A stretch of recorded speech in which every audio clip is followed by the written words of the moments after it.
The tires screamed against concrete like the damned crying out for salvation. Kandahar Air Base, August 18th, 2012. The sun hung low and merciless over the Afghan desert, painting everything the color of dried blood. And there, limping out of the sky like a wounded bird refusing to fall, came an A-10 Thunderbolt that had no earthly right to still be flying. The left wing was gone, not damaged, gone. The tail section looked like it had been chewed by something with teeth made of shrapnel in rage. Smoke poured from where an engine used to be, trailing behind the aircraft like the ghost it had become. The landing gear descended with a mechanical groan that sounded almost human, almost pleading. On the tarmac, fire crews stood frozen. Medics gripped their kits with white knuckles. 300 souls held their breath as one. The Warthog touched down hard, too hard. The right tire exploded on impact, shredding rubber across the runway in a spray of black confetti. The aircraft lurched sideways, then caught itself with the stubbornness of something that refused to quit. Metal scraped concrete. Sparks showered upward like offerings to a god of war who'd finally grown tired of collecting souls. 5,847 feet of controlled catastrophe. Then silence. The canopy cracked open. Smoke billowed out, thick and dark. And from inside that dying machine, a figure emerged. Major Caitlin Brennan was 32 years old, 5 feet 6 inches of coiled discipline, wrapped in a flight suit that had seen things no pilot should see and lived to tell about. Auburn hair plastered to her skull with sweat. Gray-blue eyes that looked like they'd borrowed their color from the steel mills of Pittsburgh, where she'd been born. Her face was streaked with hydraulic fluid in something darker. She climbed down the ladder with movements that were almost mechanical. 1 rung, 2 rungs. On the third, her legs simply gave up the fight they'd been waging for the last 51 miles. She fell, but someone caught her. Colonel Marcus Dalton was 65 years old and hadn't flown combat in 21 years, but he'd driven across that airbase like a man possessed the moment he saw her approach Vector. His hands, weathered and steady despite the tremor of age and fear, gripped her shoulders, held her upright, held her together. "I did it, Dad," she whispered, and the word came out like a confession. "I brought them home." Dalton's throat worked. His eyes, pale blue and carrying the weight of 3 decades in uniform, glistened with something he hadn't allowed himself to feel since 1998. "I know, Kate," he said, voice rough as gravel in a tin cup. "I know." She closed her eyes. A single tear tracked through the grime on her cheek. Then Major Caitlin Brennan, who'd just flown an aircraft that shouldn't exist below altitudes that weren't possible, to save 12 men the world had already written off, did something she never did. She let go. Unconsciousness took her like a mercy. Behind them, Reaper 7 settled onto its broken belly with a final groan of tortured metal. Fuel leaked onto the tarmac. Fire crews swarmed. And somewhere in the depths of that ruined cockpit, on the instrument panel, a pair of dog tags swayed gently in the wind that swept through the open canopy. Engraved on those tags, a name: Griffin Thorne. Among the crowd rushing toward the wreckage was a face Caitlin would have recognized if she'd been conscious. Staff Sergeant James Miller, combat medic, wore the insignia of the 75th Ranger Regiment on his shoulder. 31 years old, married, 2 kids back in Idaho, he got to watch grow up because of a day 4 years ago in a valley called Ganjgal. 23 Marines pinned down by Taliban fire. A sandstorm rolling in. Every aircraft grounded except one. An A-10 had come screaming through weather that should have killed it, flying at an altitude that made meteorologists weep and tacticians resign. The pilot never identified herself, never spoke except to coordinate with the ground team, just delivered 7 minutes of the most precise, close air support Miller had ever seen, then vanished back into the storm. He'd carried that debt for 4 years, never knew the pilot's name, never knew her call sign, until today, when he'd watched her land a dying aircraft and saw the name tape on her flight suit as they loaded her onto the stretcher. Brennan, ghost. "Ma'am," he said quietly to the unconscious woman, "you saved my life once. Guess the universe found a way to balance the books." He stepped back, let the medical team do their work, and made a mental note to find her when she woke up. Some debts you carried until you could say, "Thank you," face to face. But that story, the story of how a woman becomes a ghost and why ghosts fly lower than angels dare, that story began somewhere else entirely. It began 72 hours earlier.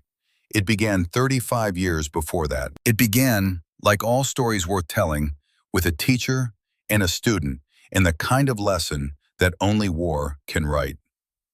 72 hours earlier. The clock on her field watch read 0517 hours when Caitlin opened her eyes. 17 minutes before her alarm. She'd been awake for 2 of them, staring at the canvas ceiling of her tent, running through pre-flight checklists in her mind, the way some people count sheep. Outside, Kandahar was beginning its daily resurrection. Generators coughed to life. Boots hit gravel. Someone shouted something about coffee in a voice that suggested they needed it more than they needed salvation.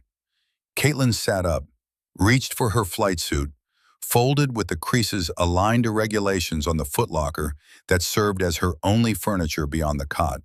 Her movements were precise, economical, nothing wasted. She'd learned that from her father, Daniel Brennan, who'd worked steel in Pittsburgh until the day the beam fell and made a widow of her mother and an orphan of her childhood. Measure twice, cut once. Think 3 times, act once. Never waste motion, because motion is life, and life is precious.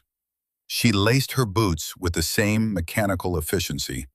Double knot, tuck the ends, stand, smooth the fabric, check the watch. 0523. Perfect. The walk to the mess hall took 4 minutes. She knew because she'd timed it. Knew which paths to take to avoid the worst of the morning rush, which corners to cut, which shadows to use. Ghost, they called her. It wasn't just a call sign. It was a way of moving through the world, present but not seen, there but not intrusive. She ate oatmeal because it was fuel, drank black coffee because it was tradition, sat alone because it was preference. At 0615 she left. The sun was cresting the mountains to the east, painting the Hindu Kush in shades of amber and threat. Beautiful, if you forgot what hid in those valleys. Easy to forget until the radio crackled and reminded you. Hangar Bay 3 sat at the southern edge of the airfield, a corrugated metal cathedral that housed the kinds of machines that turned fuel and ordnance into foreign policy. Inside, the air tasted of hydraulic fluid and purpose. Her bird waited. Reaper 7, tail number 81-0992, 14 years old, 1,247 combat hours, an A-10 Thunderbolt II that the Marines called Warthog and she called hers. Staff Sergeant Wade Hutchinson was already there, running his pre-flight check with a kind of obsessive attention to detail that separated good crew chiefs from the ones who sent pilots home in boxes. He was 38, from Tennessee, with hands that could strip an engine blindfolded, and a drawl that got thicker when he was worried. "Morning, ma'am," he said, not looking up from the panel he was inspecting. "She's in good shape today.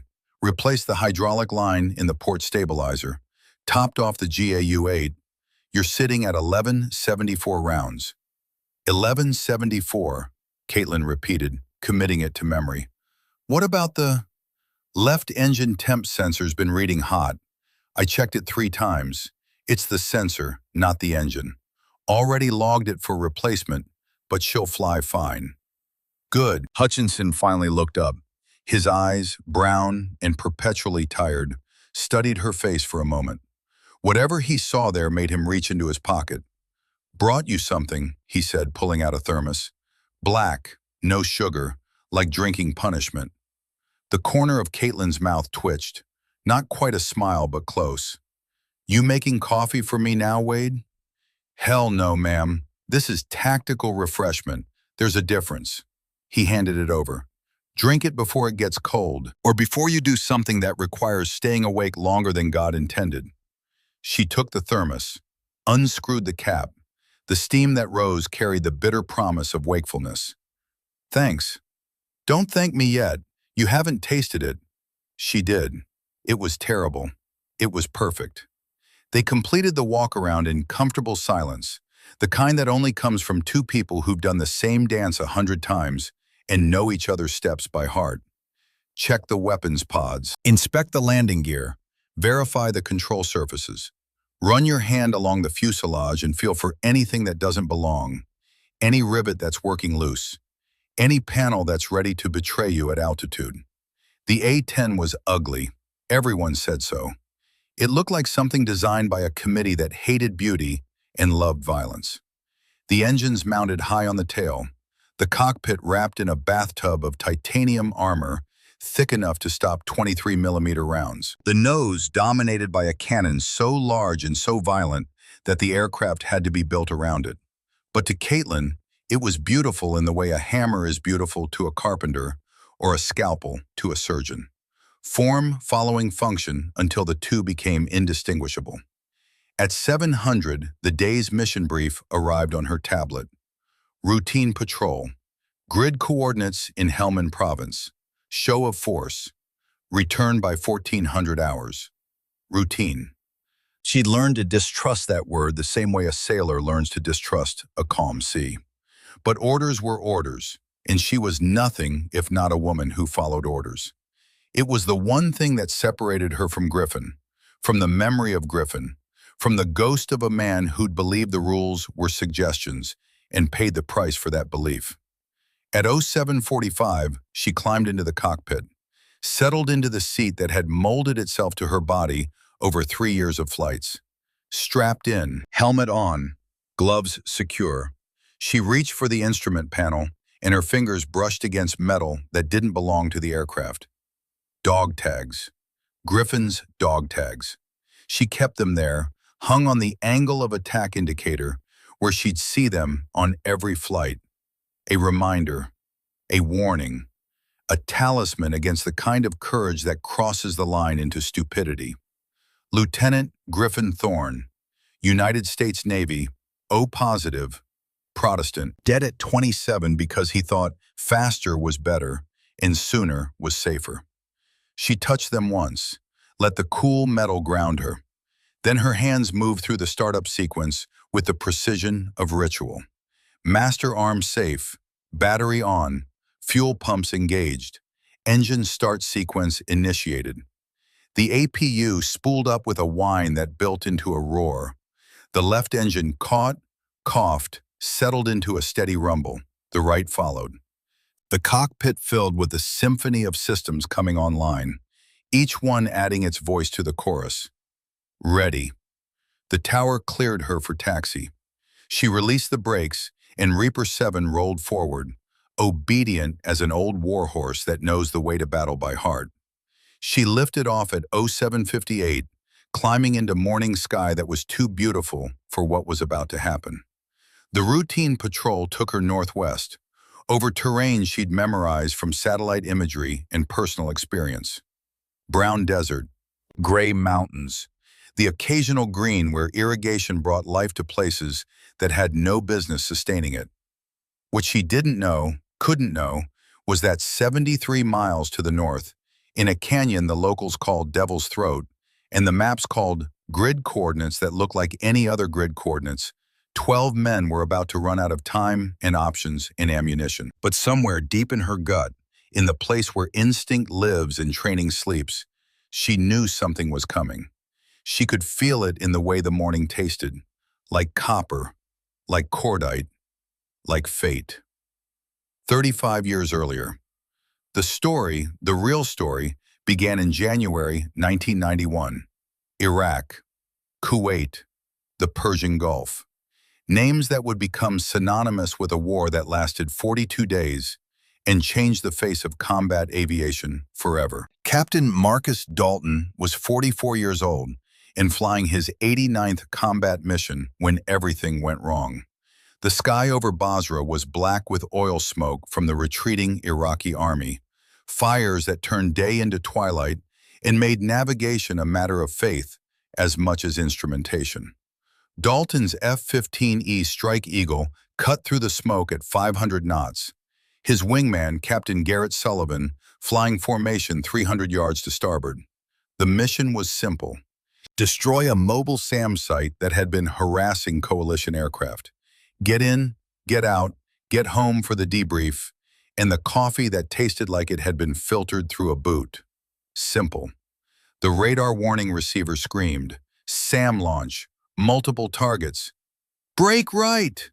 Dalton's voice, calm despite the spike of adrenaline that hit his bloodstream like voltage. His hands moved before his conscious mind finished the thought, pulling the stick hard over, punching chaff and flares, the aircraft responding with the violent grace of something designed to dance with death. Sullivan broke left. It was the correct tactical decision. Splitting made them harder targets. Basic fighter doctrine, the kind of thing they drilled 1,000 times in simulators and training ranges in classrooms, where the worst consequence of failure was embarrassment. But simulations don't account for the Iraqi gunner who was 18 years old and terrified, and squeezed the second missile's trigger a half-second too early. The missile tracked Sullivan's heat signature. Locked, closed the distance at Mach 3.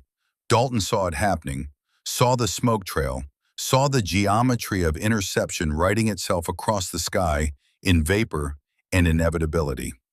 He had maybe 2 seconds to make a decision that would echo through the next 35 years of his life. Protocol said, maintain your vector. Don't compromise your own aircraft. Trust your wingman's countermeasures. Protocol said a lot of things. Dalton ignored every single one. He yanked his F-15 into a dive that grayed his vision and stressed the airframe past recommended limits, punched his afterburners, and turned 20 tons of aircraft into a ballistic object with a singular purpose: get between that missile and Garrett Sullivan.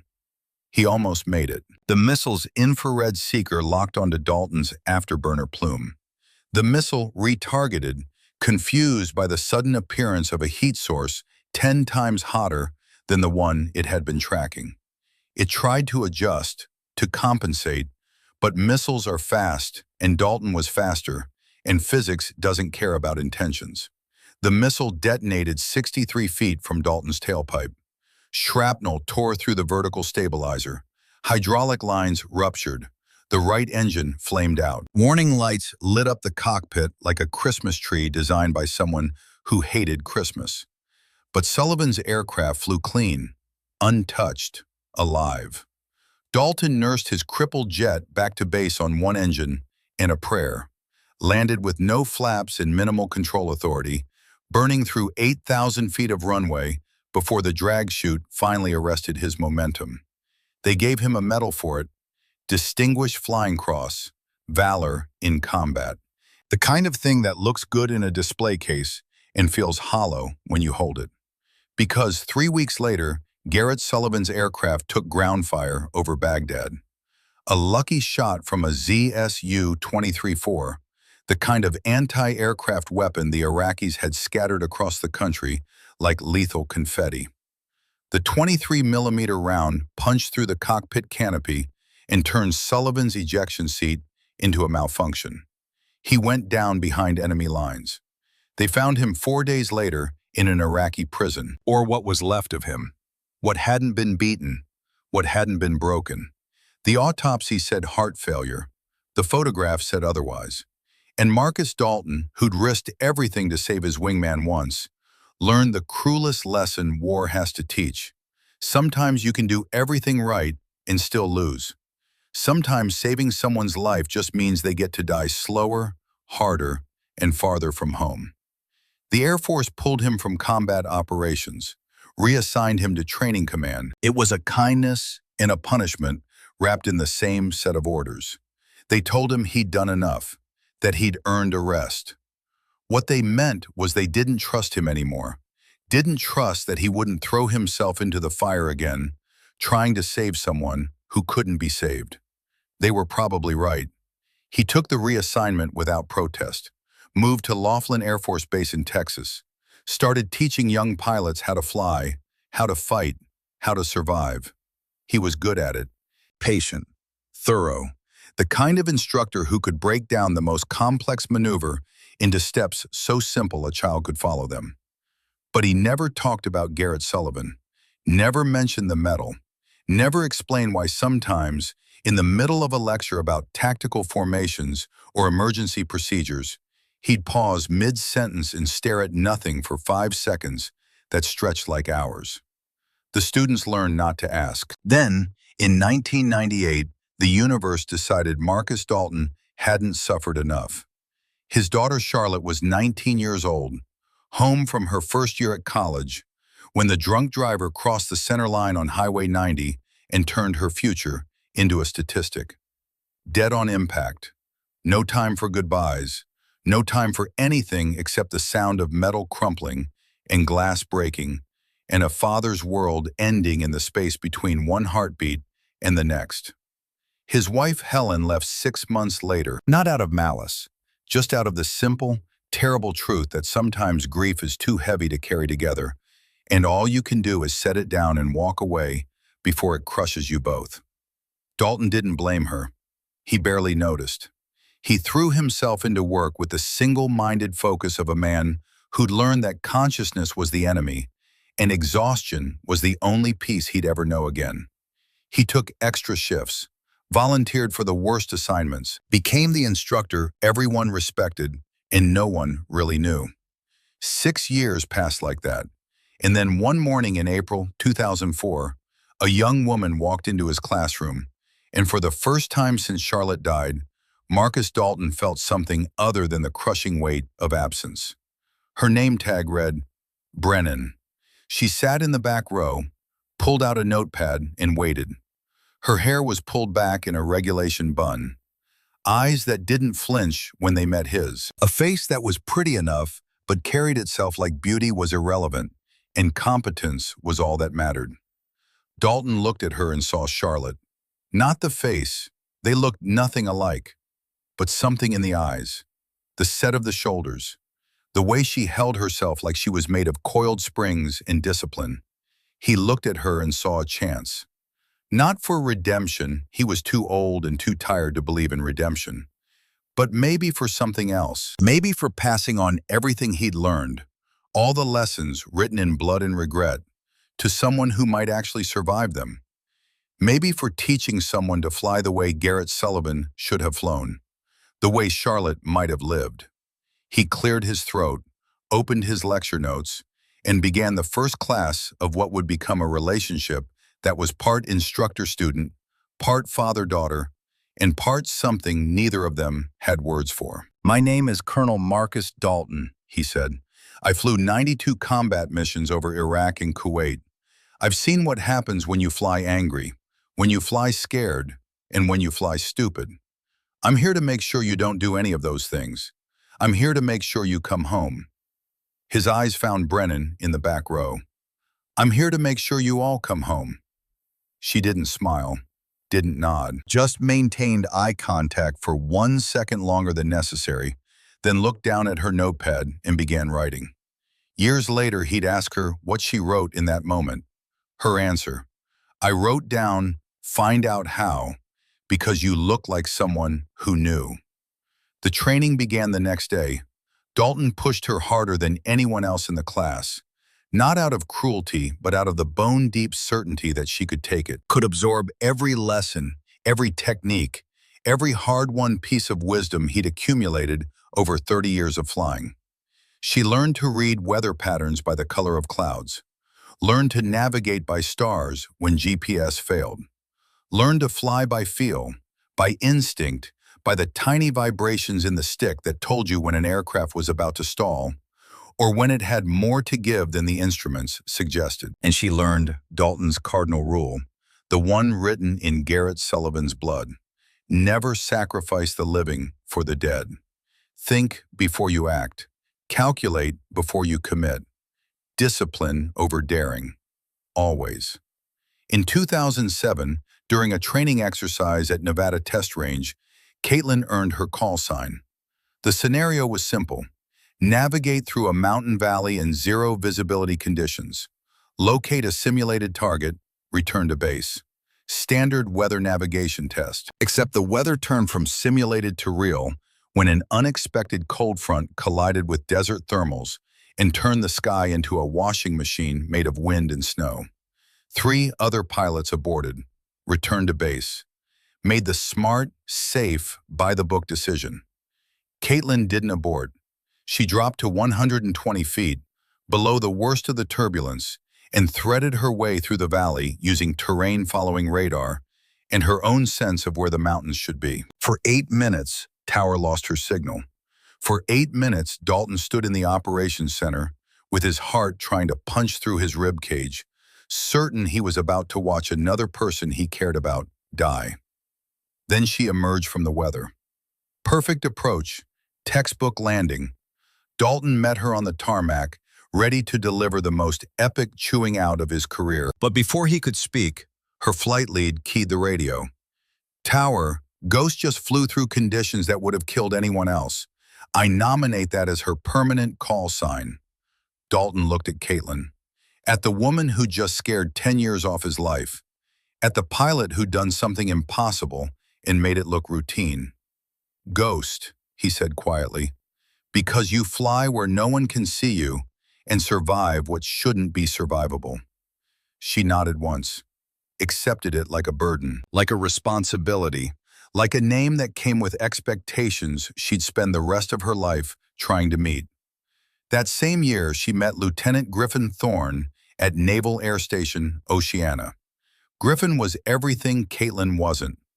Loud where she was quiet, impulsive where she was calculated.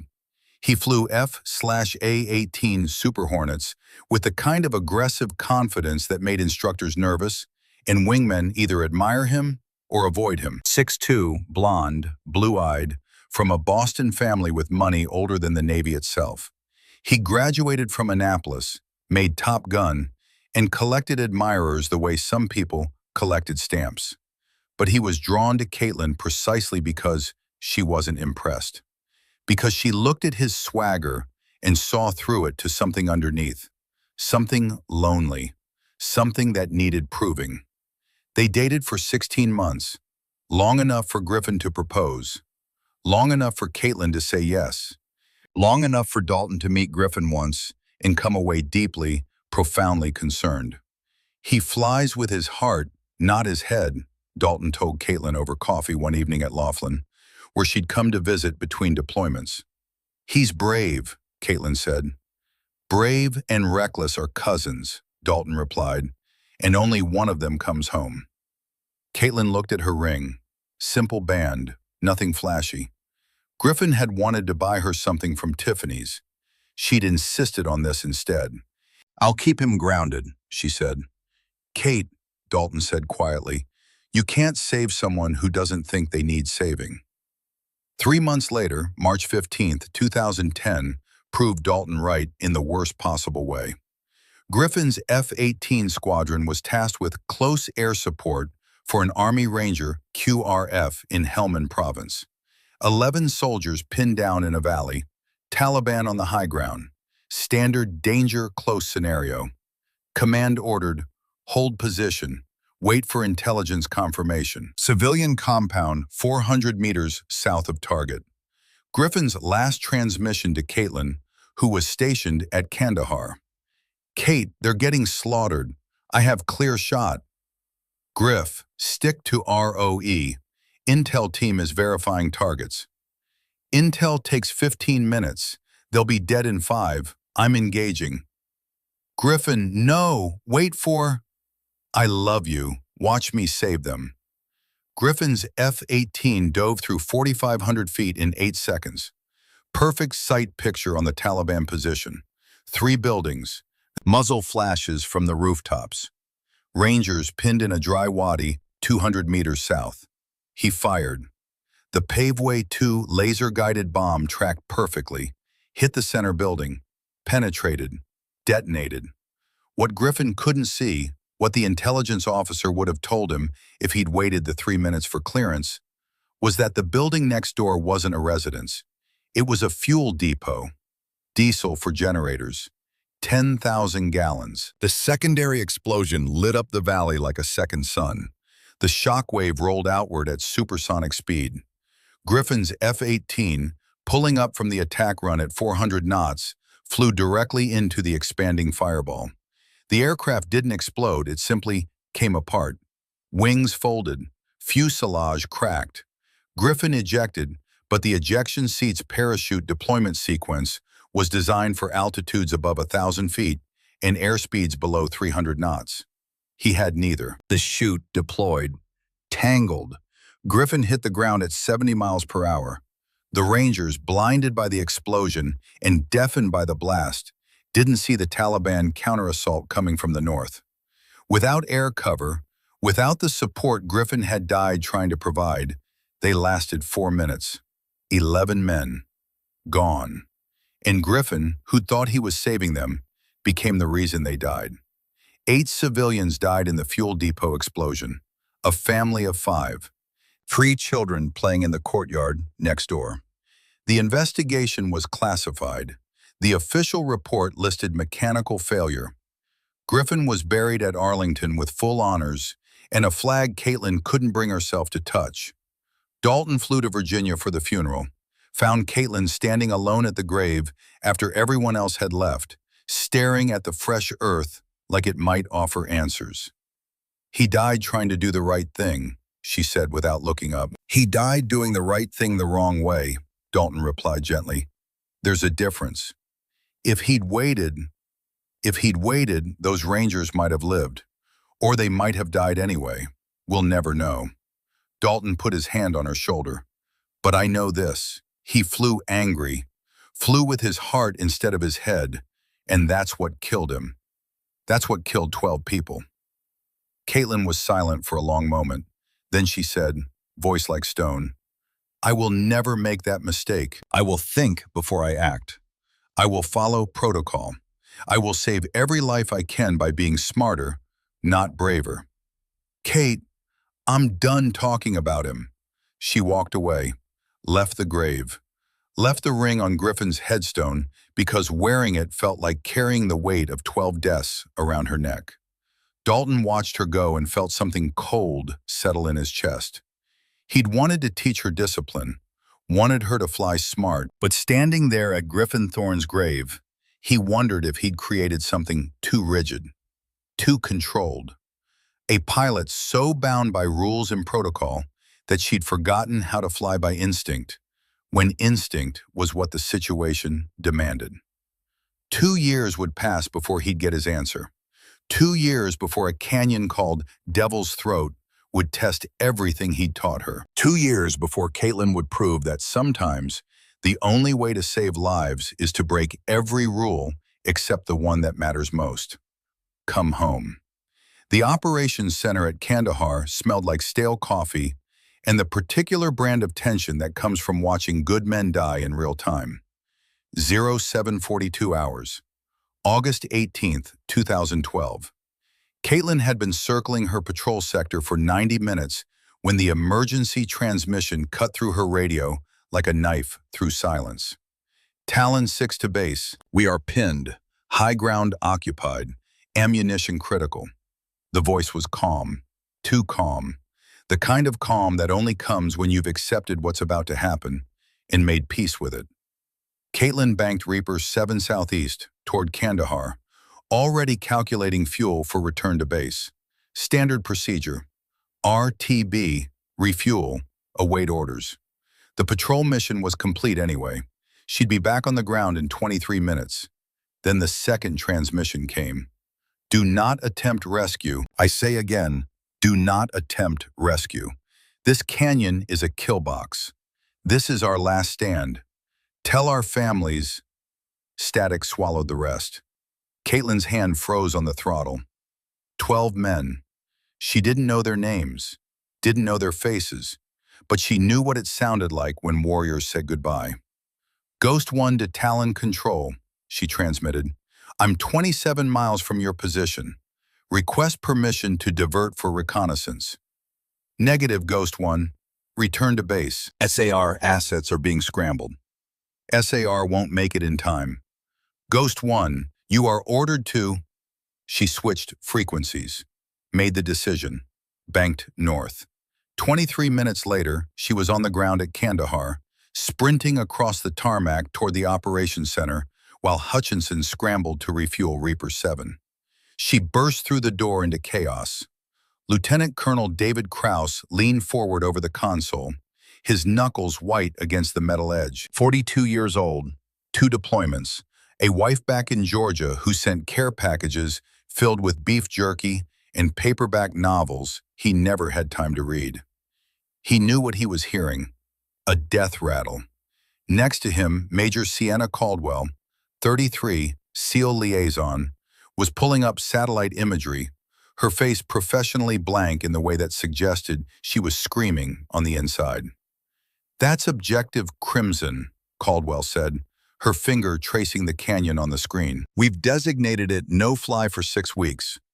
Predator went down there in July, just vanished off radar, found the wreckage 3 days later, spread across half a mile of canyon floor. What took it down? Krause asked, though his tone suggested he already knew. Everything. Crosswinds, turbulence, 3 man-pads teams we counted, probably more we didn't. The canyon walls create a natural funnel. Anything that flies through there is target practice. Caldwell's voice was steady, professional, and completely devoid of hope. Sir, there's no viable air support option. What about after dark? Low-altitude insertion? By dark, they'll be dead. They've got maybe 30 minutes of ammunition left.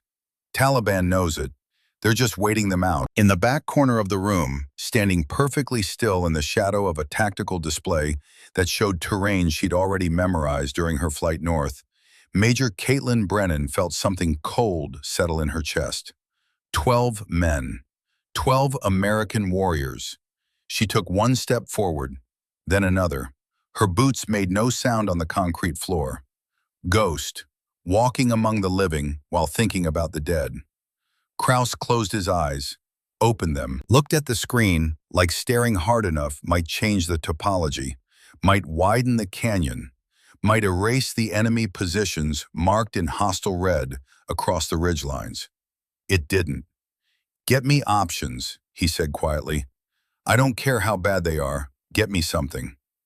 That's when the door to the operations center opened, and a man walked in who had no business being there. Colonel Marcus Dalton was 65 years old and technically a civilian contractor these days, his role limited to advisory consultation on tactical doctrine, which meant he was supposed to sit in an office and write reports that other people might read if they had time and inclination. He was not supposed to be in the operations center during active missions. He especially was not supposed to be carrying a weathered manila folder that looked like it had survived at least 1 war and possibly 2. Krause looked up. Colonel Dalton, this is a restricted... I know what it is. Dalton's voice carried the rasp of too many years and too many cigarettes he'd quit 20 years ago but could still taste. He walked to the tactical display without asking permission, moving with the deliberate economy of a man who'd learned to conserve energy because you never knew when you'd need it. I also know that canyon, mapped it myself.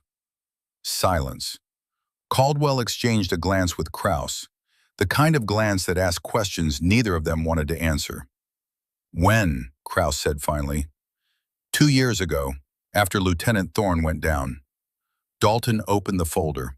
Inside, hand-drawn maps, topographic overlays, wind pattern analyses written in mechanical pencil with the meticulous precision of someone who had nothing but time and everything to prove. I spent 6 months studying this terrain, every thermal current, every wind shear point, every approach vector that might work. Caitlin felt her breath catch. She'd never known. Never knew that Dalton had spent half a year dissecting the place where Griffin died, trying to understand if there had been another way. Might, Caldwell repeated. Respectfully, sir, we need certainties. Then you're in the wrong business. Dalton spread the maps across the console. His finger traced a line through the canyon, a route that looked less like a flight path and more like a suicide note written in graphite. There's one way in, low altitude, visual flight rules only.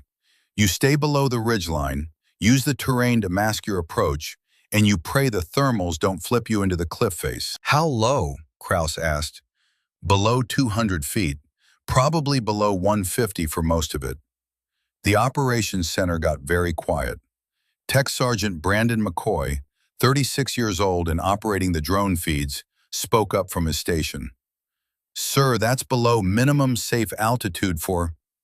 I know what it's below, Dalton cut him off, not unkindly. I'm also telling you it's the only option that doesn't involve watching 12 SEALs die on satellite while we drink coffee and file reports about what we could have done differently. Krause studied the maps, studied Dalton. His eyes had that 1,000-yard quality of a man doing math he didn't want to do. You're proposing we send an aircraft into a canyon that killed a predator in conditions that violate every safety protocol we have, based on maps that are 2 years old. Yes, that's insane. Yes. Who'd fly it? Dalton turned. His eyes, pale blue and carrying decades of ghosts, found Caitlin standing in the shadow. Found her and held her gaze with the weight of every lesson he'd ever taught, every flight they'd ever briefed, every conversation about the difference between courage and stupidity. She would, Dalton said. Every head in the operations center turned. Caitlin stepped forward into the light. Her face was composed, expressionless, the mask she wore when she was thinking 3 moves ahead and didn't want anyone to know it. She looked at the maps, looked at the satellite imagery, looked at the red markers indicating enemy positions. 37 hostile contacts, minimum, probably more. Manpads confirmed. RPG teams on the high ground. A canyon so narrow the wind itself became a weapon. And 12 men who had maybe 28 minutes left to live. I'll fly it, she said. Krause opened his mouth, closed it, tried again. Major Brennan, you understand what you're volunteering for? Yes, sir. This isn't a request. I'm not ordering you to do this. I'm not even suggesting it. Colonel Dalton's proposal is... Sound, Caitlin interrupted. Her voice was quiet, but it cut through the room like a scalpel through flesh. Clean, precise. I've flown that terrain in simulation. I know the approach vectors. I know where the thermals break. I know how to read the wind patterns off the canyon walls. Simulation isn't... Griffin didn't wait. The words came out flat, matter of fact, like she was reading a grocery list instead of invoking the name of a dead man whose ring she'd left on a grave 2 years ago. He heard men dying and he went in hot and angry and it got him killed. It got them killed. I won't make that mistake. She walked to the tactical display. Her finger traced Dalton's route, following the pencil line through the canyon like she was reading sheet music and hearing the symphony of violence it would require. I'll fly it cold, by the numbers, every decision calculated, every risk assessed. I'll follow protocol where protocol applies, and I'll improvise where it doesn't. She looked up at Krause. But I will bring them home. The silence stretched. Krause looked at Caldwell. Caldwell looked at McCoy. McCoy looked at his screens like they might offer an answer that flesh and blood couldn't. Finally, Krause spoke. Prep time? 15 minutes, Caitlin said. Wheels up at 0800. That's 14 minutes now, sir. Krause breathed out slowly, the kind of breath that carries the weight of decisions you'll think about for the rest of your life, assuming you survive long enough to have regrets. Do it, but Major, you aboard at first sign of... Understood. She was already moving toward the door.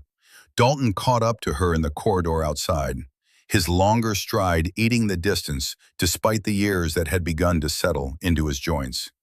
Kate, wait! She stopped, turned. I don't have time for a speech, Colonel.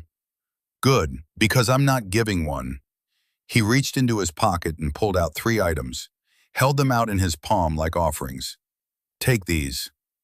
A compass, brass, scratched, the kind that predated GPS by several generations. Dalton's compass, the one he'd carried through 92 missions over Iraq. A photograph, creased, faded, a girl with dark hair and Dalton's eyes, frozen at 19 in her college freshman photo, taken 2 weeks before the accident that ended everything. And a pair of dog tags that Caitlin recognized because she'd seen them every day for 2 years in the place they used to rest against Griffin's chest. She stared at them. The compass for when technology fails, Dalton said quietly. Charlotte's picture to remind you to fly like you're bringing someone's daughter home. His voice cracked on the name, just slightly, just enough. And Griffin's tags to remember what happens when you fly with your heart instead of your head. Caitlin took them. The metal was warm from Dalton's pocket. Warm like they were still alive, still breathing, still possible to save. I taught you everything I know, Dalton continued. Every lesson from the Gulf, every tactic, every technique, every trick that kept me breathing when smarter men died. He paused, met her eyes. Today, I need you to forget all of it. She blinked. Sir? The rule book will get them killed. The safe approach will get them killed. Everything I taught you about measured risk and calculated decisions, today, that gets them killed. His hand came up, gripped her shoulder. Today, you fly like you're saving Charlotte, like you're finishing what Griffin started, like you're proving that impossible is just a word people use when they're too afraid to try. For a moment, neither of them moved. Then Caitlin nodded once, sharp, decisive. I'll bring them home, Dad. The word hung in the air between them. Dad, not Colonel, not Sir.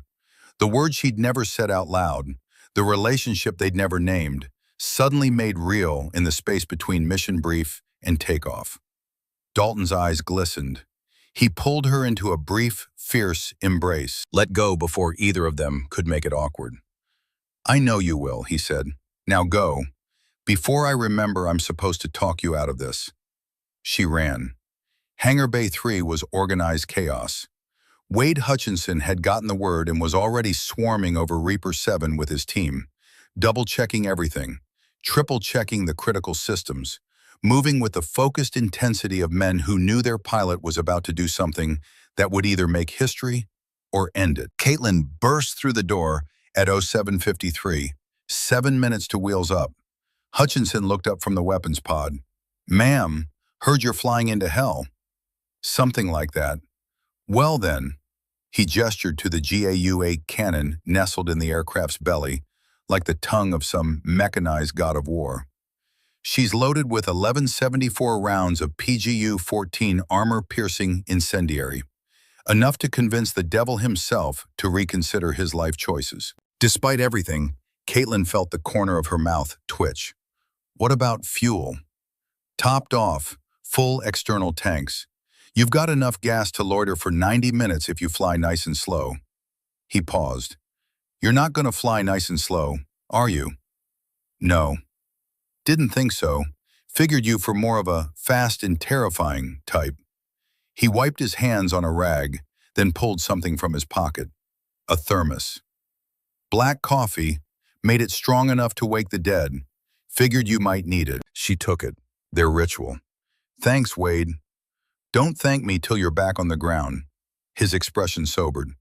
Ma'am, I've been working on A-10s for 16 years. Seen them take hits that should have dropped them from the sky. Seen pilots fly birds that were more holes than metal. But what you're about to do, I know. Do you? He looked at her hard. Because from where I'm standing, it looks like you're about to fly lower than God intended through a canyon that eats aircraft for breakfast. And I need to know you understand that this time tomorrow, I might be scrubbing your blood out of that cockpit. The hangar went very quiet. Caitlin met his eyes, held them. If I don't come back, it won't be because I didn't try hard enough. It'll be because the universe finally ran out of miracles. She paused. But Wade, I've got 12 reasons to make the universe find one more. Hutchinson studied her for a long moment.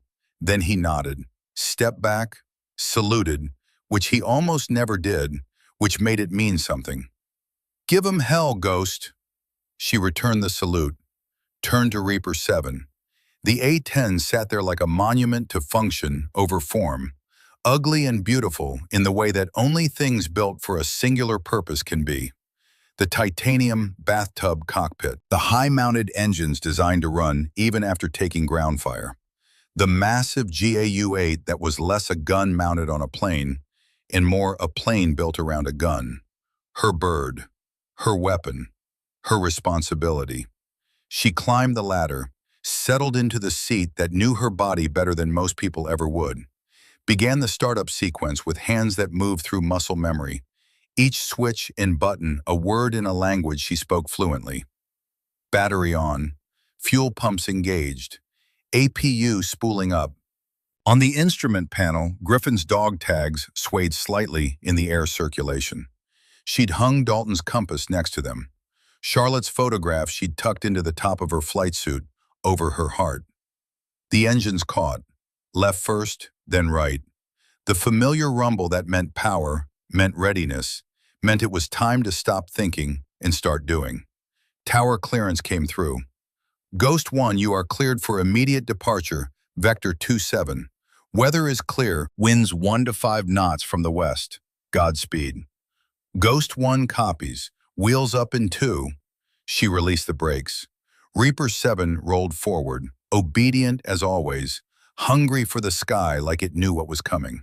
She pushed the throttle forward. The engines screamed. The runway blurred. The aircraft lifted, climbing into morning sky that was too beautiful for what was about to happen. Behind her, in the operations center, Dalton watched the radar track representing Ghost 1 climbing to altitude, watched it turn north, watched it head toward a canyon that had killed before and would kill again. Krause stood next to him. "You think she can do it?" Dalton didn't answer immediately. On the screen, Ghost 1's altitude read 8,500 feet. She was 23 minutes from the canyon entrance.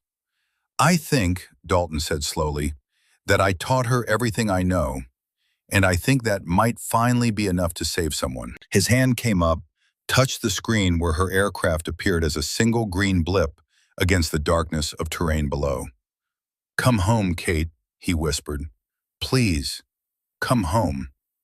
On the screen, Ghost 1 continued north, toward the devil, toward the throat, toward 12 men who didn't know salvation was coming at 500 knots and wearing the call sign of something that didn't exist. The clock read 0802, 21 minutes to contact. Caitlin's voice came through the radio, calm and clear. "Talon 6, this is Ghost 1. I'm 8 miles out. Pop IR strobe on my command."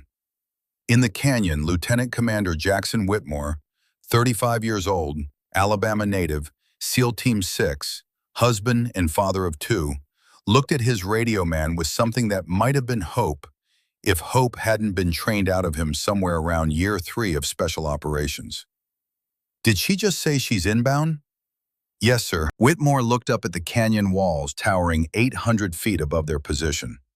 Looked at the Taliban fighters he could see moving on the ridgelines, preparing for the final assault. Looked at his team, down to their last magazines, their last grenades, their last minutes. Then he looked at the sky, at the empty, pitiless sky that had offered them nothing but silence since the ambush began. "Tell her," Whitmore said, his voice rough. "Tell her not to come. This canyon is a kill box. Tell her we're already dead." The radio man keyed the mic, started to speak, but before he could transmit, a sound rolled through the canyon like distant thunder.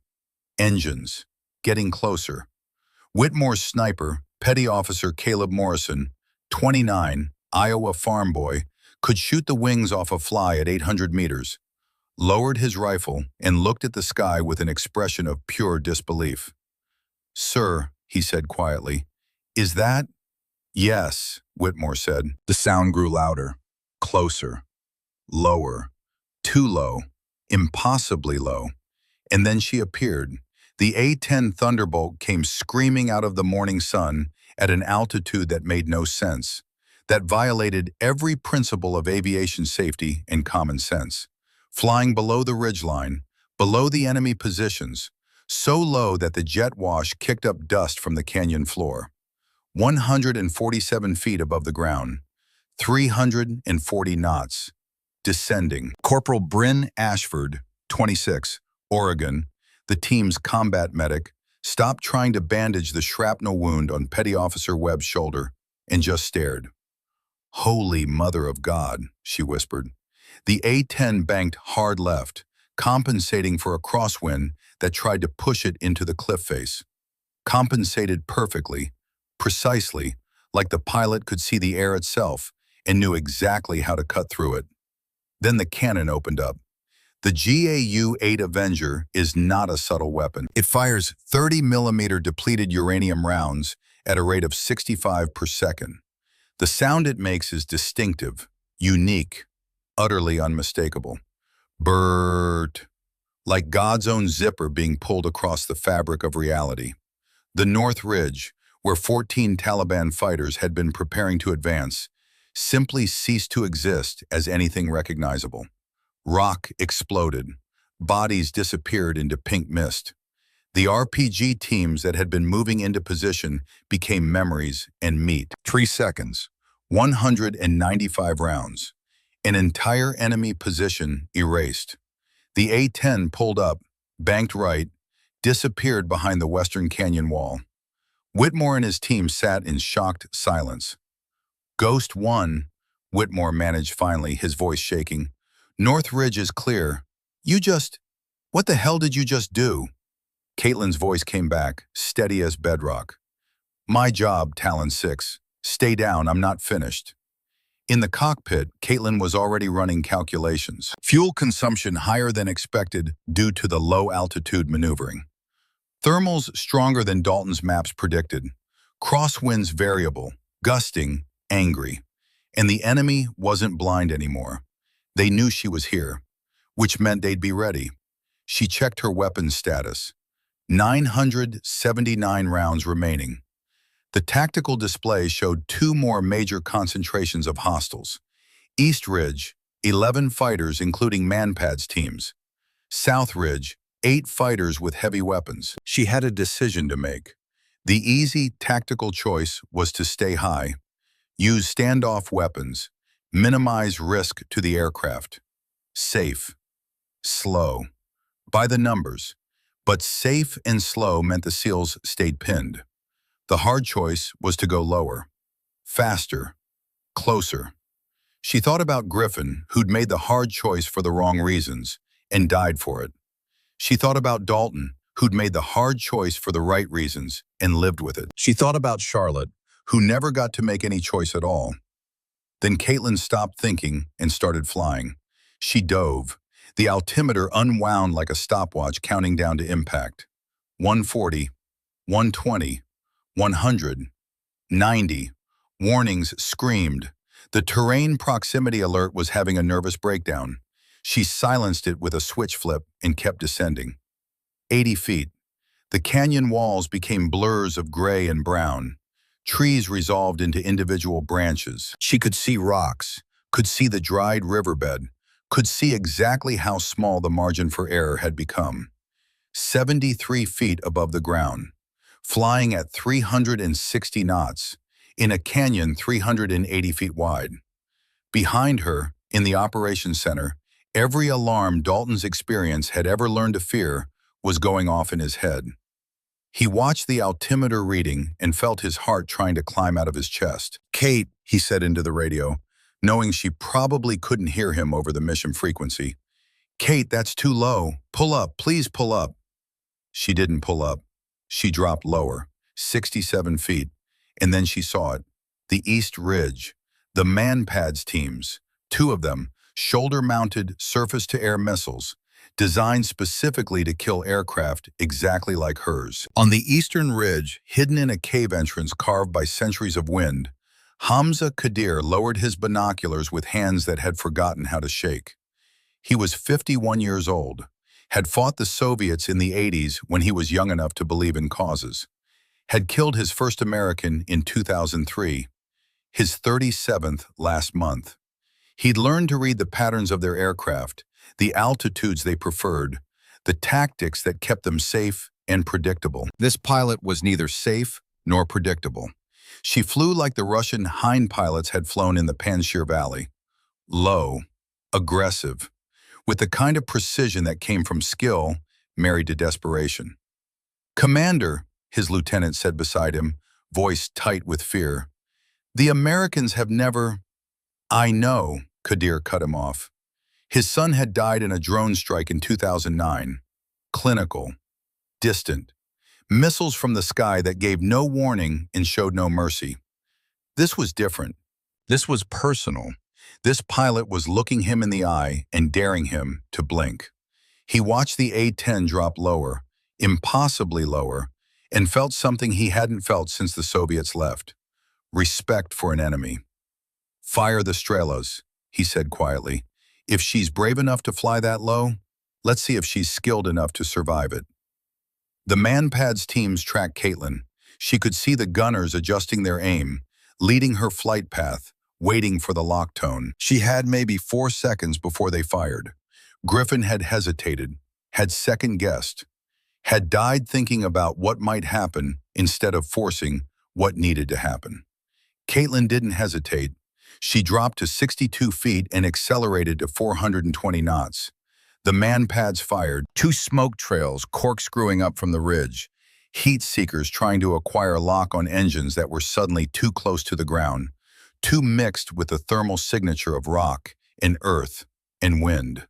The missile's guidance systems faltered, confused, couldn't distinguish target from terrain. And Caitlin, flying lower than missiles were designed to track, faster than human reaction time could follow, opened up with the GAU-8 again. The East Ridge erupted. 11 fighters, 2 MANPADS teams, gone in a storm of 30-millimeter fury that lasted 4 seconds and consumed 300 rounds. Kadir's cave entrance collapsed. He survived, buried under rubble, listening to the sound of American engines fade into the distance. He would be dug out 3 days later by local fighters, would surrender to Afghan forces a week after that, would ask in interrogation to meet the pilot who flew like a ghost. They would tell him, no.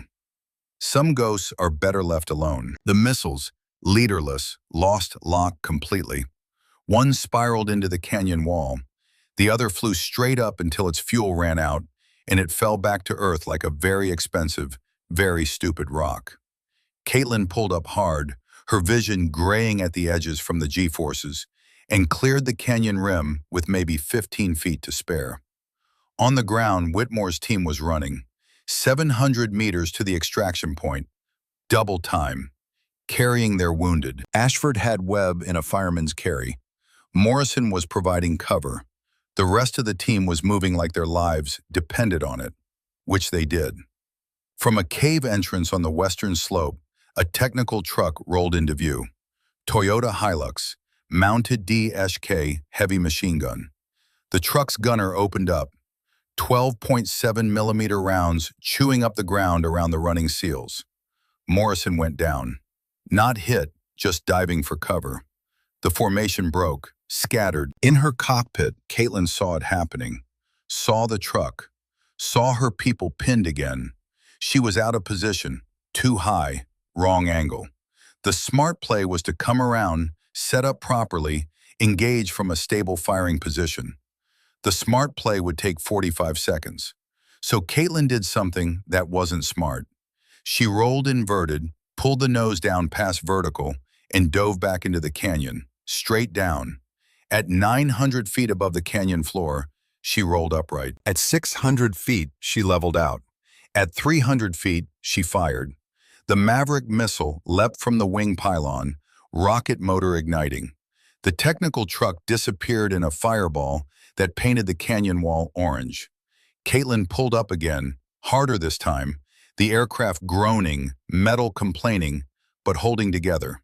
She cleared the canyon rim, leveled out at 2,000 feet, and that's when her left engine exploded.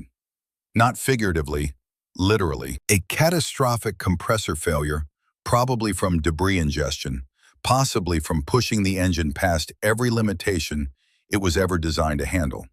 The explosion was violent, metal shredding, fire blooming, warning lights cascading across her panel. Left engine fire, left hydraulic failure, left fuel tank breach. She hit the fire suppression, shut down the left engine, activated the emergency hydraulic pump.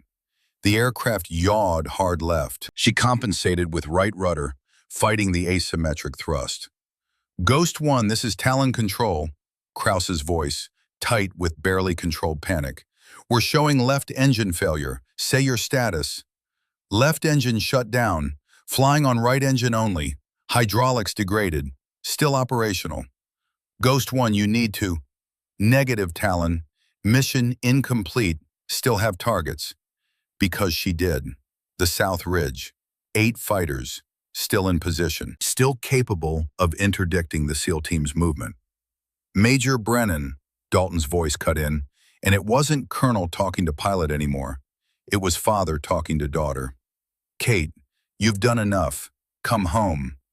She looked at her fuel gauge, looked at her hydraulic pressure, looked at the temperature reading on her remaining engine, looked at the tactical display showing 12 dots moving toward extraction and 8 hostile dots that could still stop them. Not yet, she said quietly. Not yet, Dad. She banked right on one engine and went back into the canyon. One more time. The GAU-8 had 679 rounds remaining. She used 240 of them. 4 seconds of concentrated violence, delivered at a rate that turned the South Ridge into a landscape of dust and ruin. When she pulled up and away, the South Ridge was silent. Ghost 1, Dalton said into the radio. South Ridge is clear. The SEALs are moving to LZ. Chinooks are 2 minutes out. You've done it. Now get out of there before that bird falls apart. Caitlin checked her instruments. Fuel at 28% and dropping. Right engine temperature at 930 degrees Celsius. Hydraulic pressure at 41%. Distance to Kandahar, 51 nautical miles. She did the math. At her current fuel consumption rate, she had maybe 12 minutes of flight time. Kandahar was 18 minutes away, which meant she wasn't making it home. The smart play was to eject. She looked at the dog tags, at Charlotte's photograph, at Dalton's compass. Then she keyed her mic. Negative on the eject, Talon. I'm bringing this bird home. Behind her, the 2 Chinooks swept into the canyon. The SEALs were at the LZ. Smoke grenades popped, purple smoke marking salvation. The loadmaster's voice. Talon 6, this is Eagle 1. We have visual. 30 seconds to touchdown. Copy, Eagle 1. Be advised. Still taking sporadic. The transmission cut off in static and gunfire.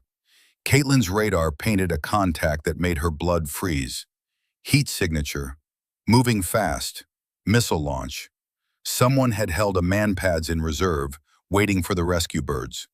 The Chinook had 6 crew and was about to load 12 SEALs. 18 souls. 18 people who would die in 8 seconds unless someone did something. Caitlin didn't think, didn't hesitate. She just acted. Pushed the throttle to emergency power, rolled the aircraft 90 degrees, dove straight at the missile. In the operations center, someone made a sound that wasn't quite a scream. Dalton closed his eyes, opened them, watched. The missile saw Caitlin's aircraft, saw the heat signature, locked on. 6 seconds to impact. At 3 seconds, she killed the engine, just shut it down, cut fuel flow, turned her heat signature from bonfire to embers. The missile searched, failed. At 2 seconds, Caitlin deployed her last flare. The flare burned white hot, magnesium and lies. The missile retargeted, chased the flare, detonated 26 feet from Caitlin's tail section. The shockwave hit. Shrapnel tore through the vertical stabilizer, the rudder, the tail section. The aircraft lurched, yawed, started to spin. Caitlin fought it, hands on the stick, feet on the pedals. The spin tightened. The world became a blur. She was inverted, then upright, then inverted again. Altitude unwinding. 2,000 feet, 1,500, 1,000. She gripped the stick with both hands, pulled, felt something tear in her shoulder. The nose came up, slowly. The spin damped, slowed, stopped. She was flying level at 700 feet with no engine, no tail control, and hydraulics that had given up. A glider. Dalton's voice in her headset, rough with emotion. "Kate, please, eject. You've done enough. Come home." She looked at her fuel gauge, empty. Looked at her altitude, 650 feet and descending. Looked at the distance to Kandahar, 42 miles. "I am coming home, Dad," she said quietly. "I'm bringing your bird home." She trimmed the aircraft for best glide speed, 120 knots. The desert floor passed beneath her, rocks and sand. 500 feet, 38 miles to go. 400 feet, 34 miles. She was losing altitude faster than she was covering distance. At 300 feet, Wade Hutchinson's voice came through. "Ma'am, I can see you on approach. Towers cleared the runway. Foam is down. We're all ready. Just bring her in." "Copy," she said. "Might be a firm landing, Wade. Ma'am, you could crash that bird through the tower and I'd still buy you a beer after." 200 feet, 10 miles out. The airbase was visible now. 150 feet, 5 miles. She wasn't going to make it. The glide ratio was wrong. Unless she pulled the nose up, traded speed for altitude, felt the aircraft balloon upward. 180 feet. Airspeed dropping. 110 knots. 100. 90. The runway was right there. 3 miles. 2. 80 knots. Below stall speed. The aircraft was flying on stubbornness. 75 knots. The nose dropped. The aircraft had run out of energy. She was at 120 feet, 1 mile from the runway, and falling. She pulled the manual landing gear release, felt the gear drop and lock. Pulled back on the stick one more time, not to climb, just to flare. The main gear hit first, touched the runway threshold so hard that the right tire exploded instantly. The aircraft bounced, slammed down again, the nose gear collapsed. Reaper 7 hit the concrete on its belly and began to slide. Metal on concrete, sparks showering. 5,847 feet down the runway. The aircraft stopped. For a moment, nothing moved. Then the canopy opened. Smoke poured out, and through it, a figure emerged. Caitlin climbed down the ladder.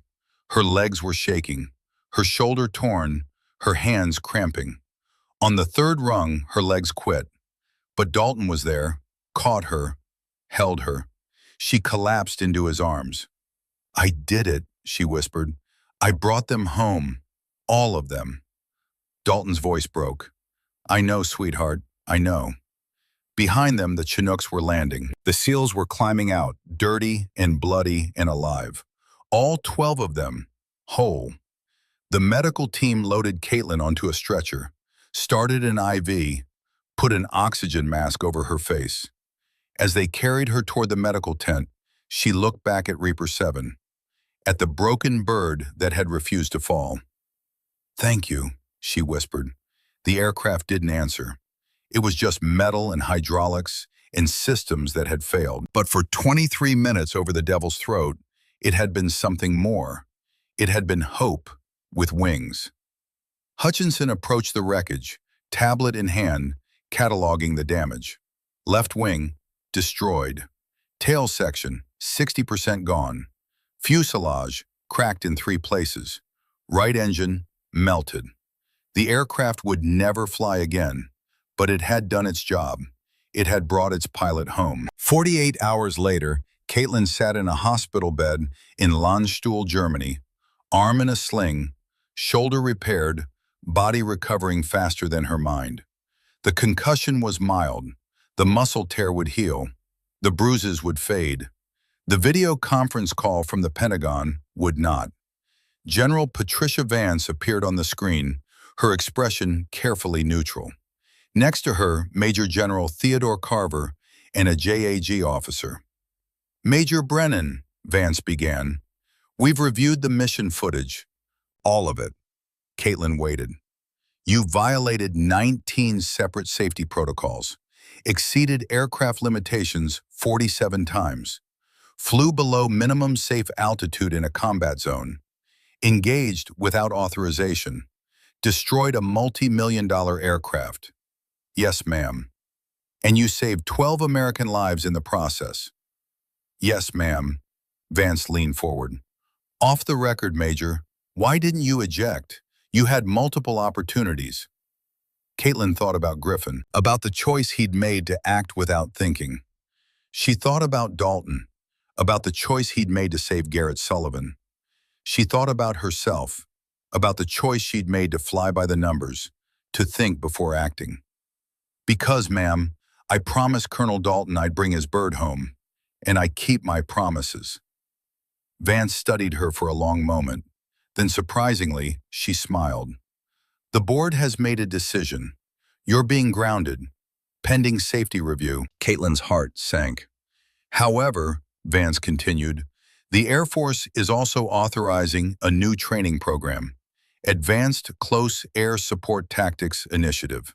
We need someone to run it, someone who can teach the next generation of CAS pilots how to push the envelope without tearing it. She paused.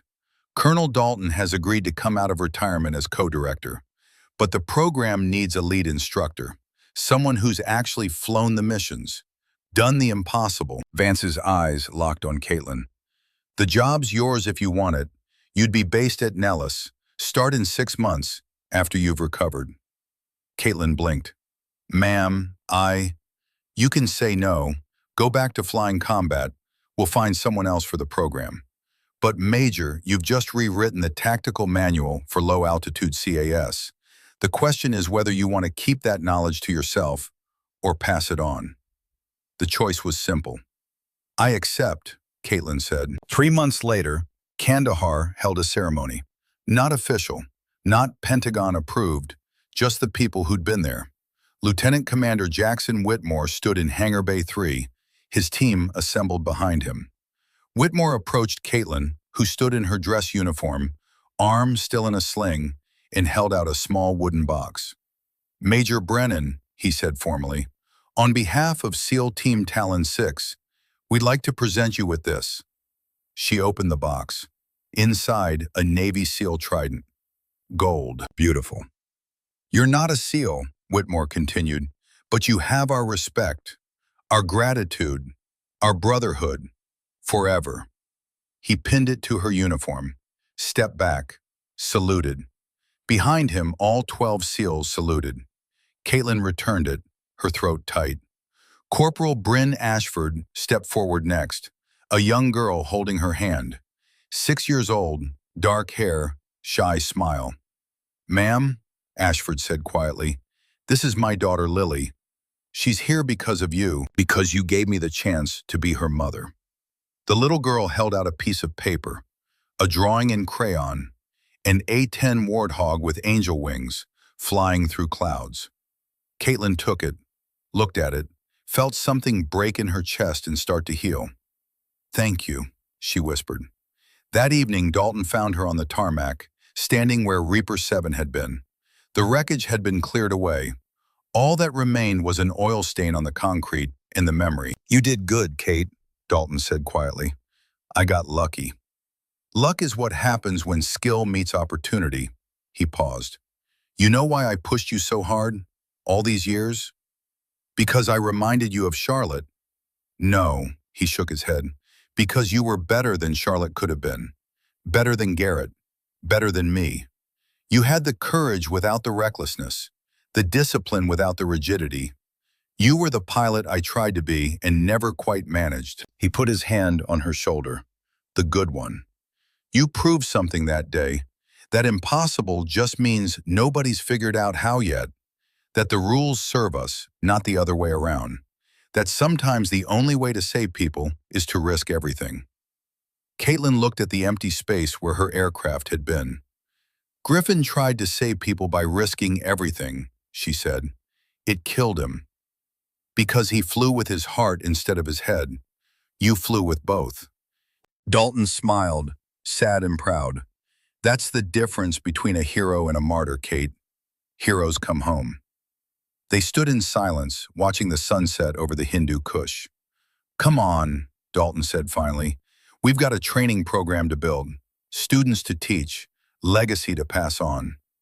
Dad, Caitlin said, do you think they'll listen? The next generation?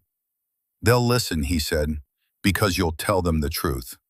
That flying isn't about the aircraft or the mission or the medals. It's about the people on the ground who need you to be better than possible. He started walking. Caitlin took one last look at the empty tarmac, at the place where Reaper 7 had touched down and refused to die until its pilot was safe. Then she followed Dalton into the building, into the future, into the work of teaching others how to become ghosts. 5 years later, Nellis Air Force Base in Nevada, the sun hung high and merciless over the USAF Weapons School. Lieutenant Colonel Caitlin Brennan stood at the front of a classroom containing 20 new A-10 pilots. In the back row, Colonel Marcus Dalton sat quietly, 70 years old now, officially retired again but present as co-director emeritus. My name is Lieutenant Colonel Brennan, Caitlin said. Before we begin, I need to know something. How many of you have heard of the Devil's Throat? Every hand went up. Good.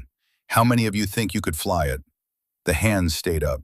Confident. Certain. Caitlin smiled, not kindly. Then I'm going to teach you 3 things. First, confidence gets you killed. Second, the aircraft doesn't care about your feelings. Third, the only mission that matters is bringing everyone home. She paused. Including yourself. One of the students raised her hand. Young, 24, dark hair, familiar eyes. Ma'am, I have a question. Go ahead. My brother was Lieutenant Griffin Thorne. He died trying to save people in Helmand Province. The young woman's voice was steady. I want to learn to finish what he started, the right way. Caitlin felt the world stop. She looked at the student's name tape. Thorne, S. Sloan. Griffin's sister. For a moment, Caitlin couldn't speak. Then she found her voice. Your brother was one of the bravest pilots I've ever known, she said quietly. He was also someone I loved, someone I was going to marry. The classroom went silent. He died because he confused courage with haste, because he thought saving people meant throwing yourself at the problem without thinking it through. Caitlin walked toward Sloane's desk. I'm going to teach you to be better than he was, smarter, more disciplined. I'm going to teach you to honor his memory by learning from his mistakes. She met Sloane's eyes. And when you graduate, you're going to save people the way he wanted to, but didn't know how. By thinking before you act, by calculating before you commit, by being the pilot he could have been if he'd lived long enough to learn. Sloane nodded, tears on her face. Yes, ma'am. Caitlin touched her shoulder once, brief, understanding. Then she returned to the front of the classroom. The first rule of advanced combat tactics, she said, is that the mission defines your altitude, not your fear. The second rule is that you trust your training over your instincts. The third rule is that you never leave anyone behind, but you also never throw yourself away. She pulled up a tactical display, the Devil's Throat. Today we're going to study a mission that violated every safety protocol in the book, that pushed aircraft and pilot past every reasonable limitation. That succeeded because someone decided impossible just meant nobody had figured out how yet. The students leaned forward. From the back of the room, Dalton smiled. 6 months later, graduation day, the class filed out to the flight line where 6 A-10s waited. Caitlin led them in formation into Devil's Gate Canyon, the Nevada training range that mimicked Helmand Province. Her voice came through their headsets, calm and clear. Remember, you're not flying machines. You're flying purpose. When the world says impossible, you show them how. When they tell you to pull up, you evaluate whether pulling up saves lives or just saves face. When they tell you it can't be done, you do the math and prove them wrong. The aircraft dove into the canyon. 6 machines, 6 pilots, One lesson being passed from one generation to the next. After the training flight, Caitlin stood in front of the memorial wall outside the weapons school. 3 plaques, bronze on black marble. The first, Lieutenant Griffin Thorne, USN, Courage Beyond Measure, 1983 to 2010. The second, a 10C Reaper 7, Tail 81-0992, The Bird That Refused to Fall. Last flight, August 18, 2012. The third, Colonel Marcus Dalton, USAF, teacher, father, legend. The Sky Remembers. Dalton had passed 3 months ago, peacefully, in his sleep. His last words, according to the nurse, were simple. "Tell Kate she made me proud." But Caitlin hadn't been there to hear them. She'd been teaching a class on emergency procedures when the call came, had finished the lesson, because that's what Dalton would have wanted, before driving to the hospital. She'd arrived to find him already gone, his face peaceful in a way it never had been in life. On the bedside table, a note in his handwriting, shaky but legible. "Kate, you made an old man believe in second chances. Fly safe, fly smart, and when the time comes, fly home. Dad." She'd folded that note and placed it next to Griffin's dog tags, next to Charlotte's photo, next to the compass that had guided her through the devil's throat. Some debts you never finish paying. Some gifts you carry forever. Caitlin touched all 3 plaques, bronze warm under her fingers. Behind her, footsteps. Sloane Thorne, newly graduated, wearing her wings, carrying her orders to her first combat squadron. "Ma'am," Sloane said quietly, "I'm heading to Kandahar next month." "I know. I'll be flying the same routes, maybe even the same canyon." "I know that too." Sloane hesitated. "What if I'm not ready? What if I fail? What if I'm not as good as you or as brave as Griffin?" Caitlin turned to face her, saw Griffin in the eyes, saw Charlotte in the set of her shoulders, saw herself, years ago, wondering if she'd ever be good enough. "You don't need to be as good as me," Caitlin said. "You need to be better. You don't need to be as brave as Griffin. You need to be smarter. You don't fly to prove anything to anyone. You fly to bring people home." She smiled. "Including yourself." Sloane nodded, saluted, turned to leave. "Lieutenant," Caitlin called. Sloane turned back. "When you get to Kandahar, look for Master Sergeant Wade Hutchinson. He's been taking care of warthogs and their pilots for 22 years now. Tell him Ghost sent you. He'll know what that means." "Yes, ma'am." Sloane walked away, toward her future, toward her war, toward the moment when she'd have to make the choice between the rule book and the lives that needed saving. Caitlin watched her go. Then she looked up at the sky, clear and blue and infinite. Somewhere up there Dalton was flying, and Charlotte, and Griffin, and all the others who'd traded altitude for impact. "I kept my promise, Dad," she whispered. "I taught them, all of them, how to fly like you, how to think like me, how to come home." The wind picked up, carrying the distant sound of jet engines. The next generation, learning to dance with death, learning that ghosts don't just haunt the sky, sometimes they save it. And sometimes, if you're very lucky and very skilled and very, very brave, they teach you how to save it too. The sky remembers. The sky always remembers.